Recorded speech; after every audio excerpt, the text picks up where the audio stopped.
Have you ever felt like the more you practice, the less you progress? Why do some people seem to attain calm and clarity quickly, while others, despite hours of meditation and study, remain caught in doubt, distraction, or discouragement? Welcome back to the channel. Today we are diving into a fundamental yet often overlooked key to spiritual transformation, the space between hearing and contemplation. So many of us collect teachings. We attend talks, read scriptures, and listen to wise masters.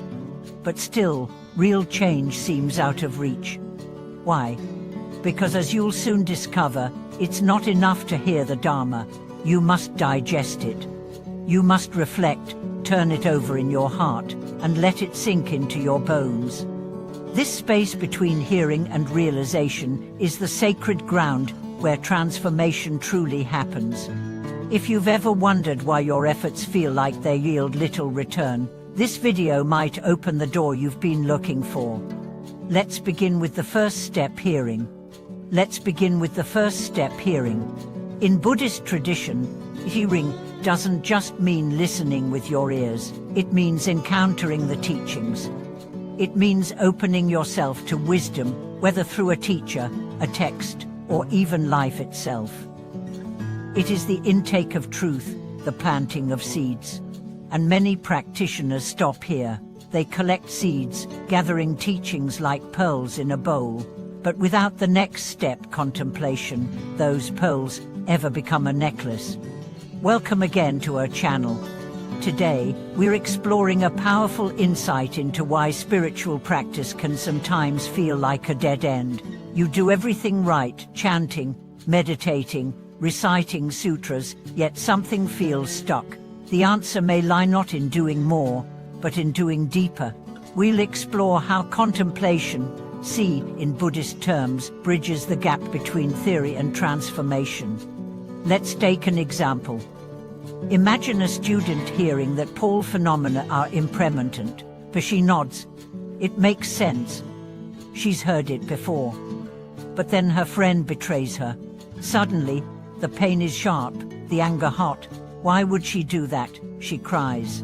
I'll never forgive her. In that moment, she is not living the truth of impermanence. She is still clinging. Why? Because she heard the teaching, but she hasn't contemplated it. It lives in her mind, but not in her bones. Contemplation means sitting with a truth, turning it over, testing it, asking, if everything is impermanent, how should I respond to betrayal? It means engaging, not escaping. This is the space where real practice lives. Think of hearing as sunlight, contemplation is water, and practice is the root that grows in the dark.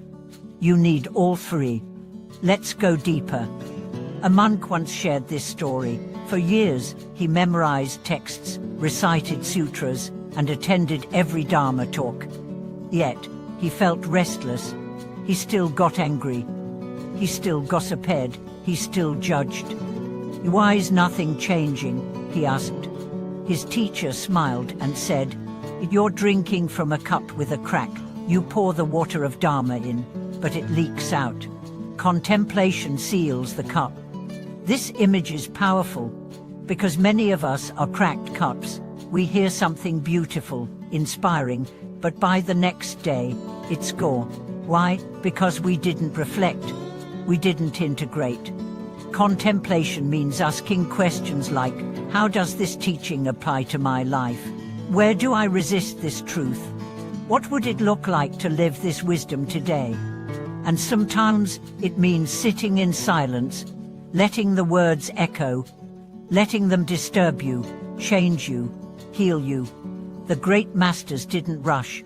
They often contemplated a single teaching for years, not because they were slow, but because they were deep. In today's world, we are fast. We binge wisdom like we binge shows, one teaching after another, without digestion. But spiritual growth is not a sprint. It's a slow burn, a steady flame. So how can you begin to deepen your contemplation? First, choose one teaching. Just one. Let's say it's everything you cling to will cause suffering. But now, reflect. What are you clinging to today? A relationship, a belief, a self-image? How does that clinging show up? In anxiety, in jealousy, in fear? What would it feel like to loosen that grip even just a little? This process turns a teaching into transformation. Contemplation also means challenging your assumptions. Let's say you believe you're unworthy of peace. You hear a teaching that says you are inherently pure. Part of you resists. Good, that's the doorway. Now ask, why do I resist this? Where did I learn I'm unworthy? Is it true? Whose voice is that in my head? This kind of questioning is not doubt, it's devotion. Devotion to truth. One master said, don't believe the teachings. Test them, like gold. Burn them, cut them, examine them. Only then will they be yours. This is not irreverence. It is intimacy. Contemplation also reveals blind spots. Maybe you think you're compassionate, but when you reflect, you notice how impatient you get with your parents, or how you avoid homeless people. That gap between your self-image and your actions, that's where growth lives. Through contemplation, you begin to close the gap. Slowly, your outer life starts matching your inner ideals. This process is not always comfortable. Sometimes contemplation brings guilt or sadness or regret. Good. That means the truth is landing, and with it comes liberation. Let me share a story. A man came to a teacher, crying.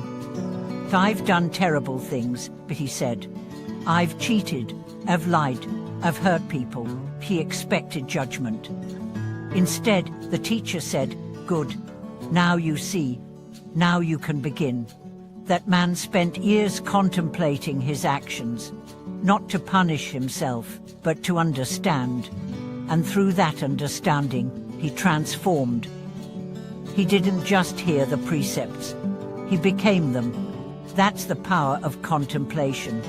Eventually, it leads to the final step, realization. When a truth is heard, contemplated, and lived, it flowers. It becomes unshakable. Not just a concept, but a lived reality. You don't need to remind yourself that fire burns. You know, likewise, when you realize that clinging causes suffering, you don't need to force yourself to let go. You just do, because you see clearly. This is the goal of practice, not to memorize truths, but to become them. And yet, most practitioners never get there. Not because they lack discipline, but because they skip contemplation.